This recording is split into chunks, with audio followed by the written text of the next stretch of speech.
the home of the common Joe and the common Sally in the know, even more so than all those media talking heads. Well.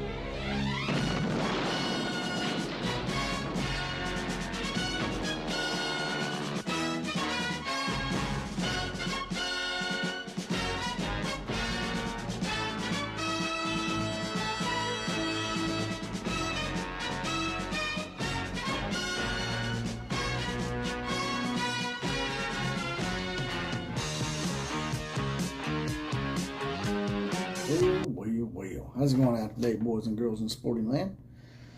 Just wanted to jump in here real quick and give you guys and gals a rundown of the up-and-coming first week of college football. Found some interesting games on here. So it's sort of a way too early look, just to try to whet our taste a little bit and keep us from having withdrawal symptoms so badly here in the middle of summer, as it's getting pretty heated, especially here in Alabama.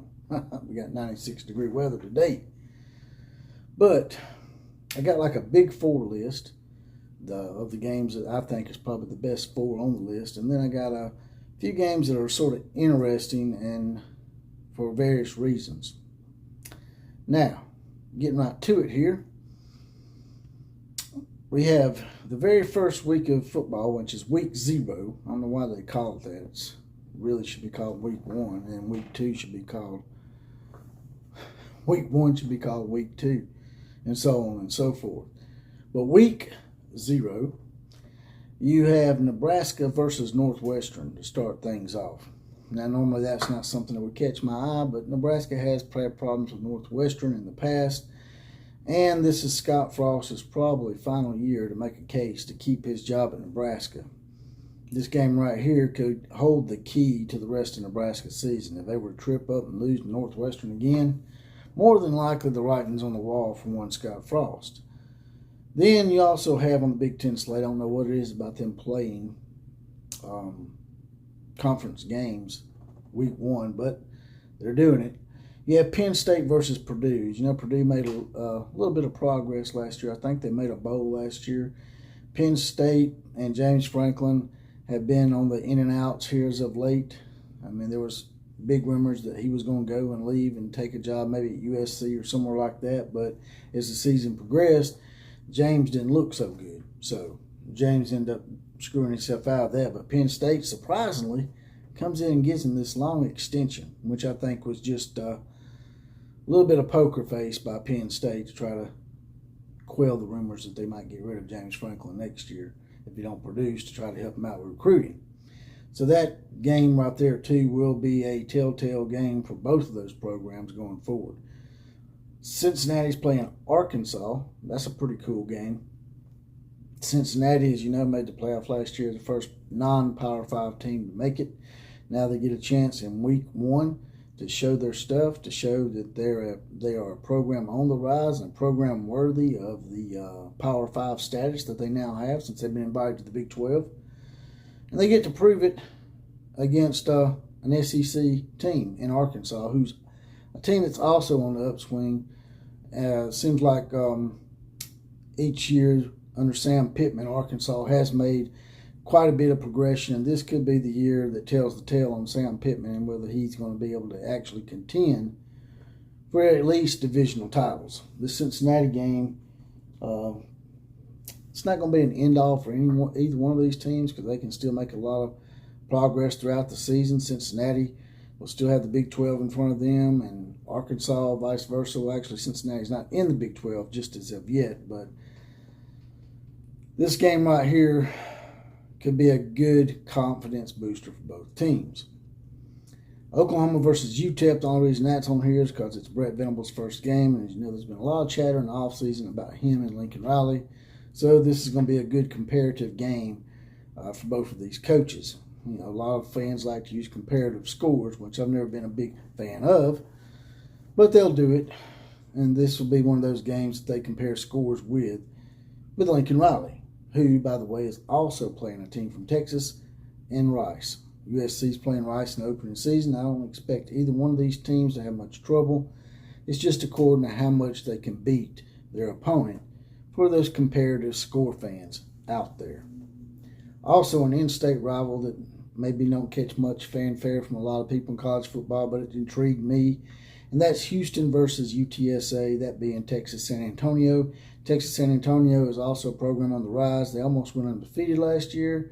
Houston is a team, just as Cincinnati, is moving to a Power 5 conference and regaining their Power 5 status that they had once upon a time. Regardless, it'll be a good game for both these teams, both Houston and UTSA, to kickstart their seasons, to prove themselves going forward, as they both are going to be entering bigger phases of their programs in the future. Then we have what I thought was pretty interesting. I'm not sure. Now, is Colgate in the Ivy League? I'm not sure. I know they're one of those big-time, high academic institutions, but I just thought it was pretty cool that Colgate and Stanford are playing in what could probably be called the IQ Bowl in the very first game of the season. So I know that don't mean much to much people. I just thought that was intriguing. Then you have Florida State's playing LSU on September 4th. I would have put this in my Big Four, but it come down to Florida State versus LSU, or West Virginia versus Pittsburgh. It's one of the Big Four. And the only reason I went with West Virginia versus Pitt was because Florida State hasn't looked so good here as of late, and neither has LSU.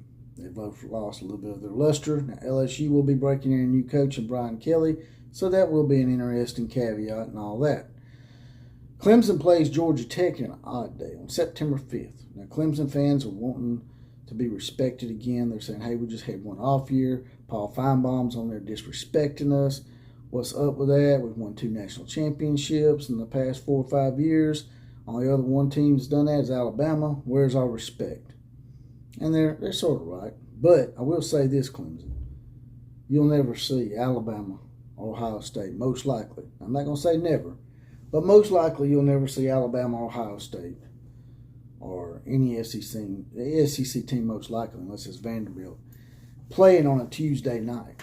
Usually them Tuesday night games are reserved for like Bowling Green versus Akron, or Florida International versus Timbuktu A&M or some shit. And now the Big Four that I picked out. The first Big Four game I picked out is Notre Dame versus Ohio State. It's a hell of a game to start off for Marcus Freeman. His recruiting has been off the chain for 2023 and 2024, which is a little ways down the road. So this game right here will not reflect how great a job Marcus Freeman has done in the offseason. More than likely, they will lose this game. I think it's at Ohio State.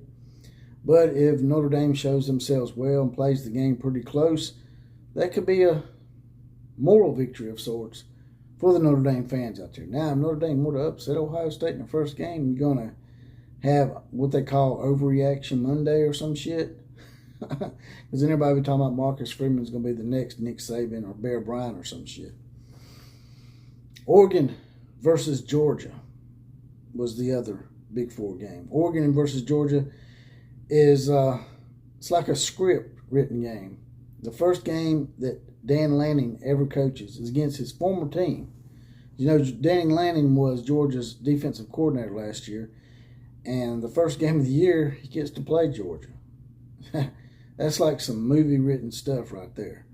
This game, I keep going back and forth on the fact that, this is a first-year coach for Oregon. They're breaking in a new coach and a new coaching staff. Might lend to Georgia having an advantage in this game. Me personally, I hope Oregon wins that game. I know I'm supposed to be an SEC guy, but there's certain teams in the SEC that sort of don't hurt my feelings so much when they lose. And the Georgia Hedge Pissers, they're one of those teams. So I'd like to see the Oregon Ducks upset them in this game. I don't see it happening, though. I see Georgia probably winning this game late, maybe distancing themselves, maybe 10 to 14 points. The next game I got on the Big Four is Utah versus Florida. This is a pretty unique, intriguing game. I didn't know this game was on the slate until about 2 weeks ago. I just happened to see it. And I'm like, man, holy shit, that's a good game. Utah coming off their first Pac-12 championship, first Rose Bowl appearance, going up against Florida, who's also breaking in a first-year coach. I think it's at the Swamp. That may give Billy Napier some advantages. I just, these first-year coaches are starting out with these hard games, man. You got to feel for them because the fans are already got them under the microscope. So, all you fans out there, Florida, Notre Dame, man, y'all be a little patient, man. They don't get to start out with UTEP or Rice like, USC and Oklahoma do. But that game's at Florida, so that's a pretty hard game to call. If a first-year coach was going to spring the upset on a big name or a Power 5 team that was in the top 10 last year, this could be the game that it happens in. I would not surprise me to see Florida beat Utah. As a matter of fact, I think actually Florida's favored to win this game. So we'll see. This will also be Utah's opportunity to prove themselves. As I've said in many of these games, they want to prove that they can be a consistent winner, a consistent contender for championships. And if you went on the road and beat Florida in Gainesville, an SEC school, then it'll go a long way in maybe pushing Utah towards maybe making their first playoff appearance. I'd like that because I love Alabama to play them again, because the first time I ever went to the Sugar Bowl, it was Alabama versus Utah, and they beat our ass. They upset us. So I'd like to get a little revenge on Utah. Last game I'm going to talk about is the Big Fours, West Virginia versus Pitt. It's the renewal of the Backyard Brawl, as they call it. A lot of people are not real familiar with this rivalry. I'm pretty familiar with it. I got a lot of West Virginia friends out there. Like Kuz's Corner, check his channel out. He's got a pretty great channel. He does a lot of West Virginia stuff, but he also has a lot of variety as well. West Virginia is playing Pittsburgh. I think that game's at Pittsburgh. I don't have the locations on here, so I could be wrong on that. But this is a big game for Pittsburgh and West Virginia because, like I said, it's a renewal of a rivalry. It's pretty big probably in their recruiting pitches if they were to win this game, either one of these teams. Pittsburgh's coming off an ACC title. Once again, the theme here is all these teams have a chance to build on the success from last year and prove that they're consistent winners and not just some flash in the pan. West Virginia and their coach, Neil Brown, had a little shaky offseason. He had a few West Virginia fans calling for his head and whatnot, thinking it's time to move on and move in a different direction than Neil Brown. If he were to win this game against Pittsburgh, that'd go a long way into putting down all these rumors that maybe Neil Brown may be in his last year at West Virginia. In the end, in this game, I think that Pittsburgh did lose Addison to USC.